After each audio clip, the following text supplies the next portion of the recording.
ఒక వ్యక్తికి సముద్ర తీరానికి దగ్గరగా ఓ సంచి దొరికింది. అయితే అందులో అన్ని బంకమట్టితో చేసిన గట్టి ఉండలు ఉన్నాయి.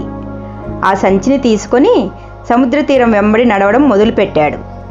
నడుస్తూ నడుస్తూ సంచిలోంచి ఒక్కొక్క మట్టి ఉండను తీసి సముద్రంలోకి బలంగా విసురుతూ ఆనందిస్తున్నాడు. అంతలో ఒక మట్టి ఉండ చెయ్యి జారి కింద పడి పగిలిపోయింది. అందులో నుండి మెరుస్తున్న ఒక రత్నం బయటపడింది. ఆశ్చర్యానికి లోని ఆ సంచిలోని ఉండలను అన్నింటినీ పగలగొట్టడం మొదలుపెట్టాడు. అన్నింటిలోనూ లక్షలు విలువలు చేసే మణులు ఉన్నాయి. అయ్యో, 60-70 రత్నాలున్న ఉండలను సముద్రంలో పారేశాను.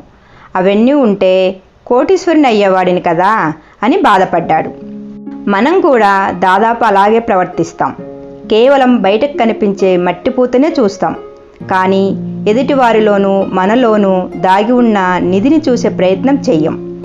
నిర్లక్ష్యంగా వ్యవహరిస్తాం. గొప్ప జీవితాన్ని చేజేతులా చేజార్చుకుంటాం.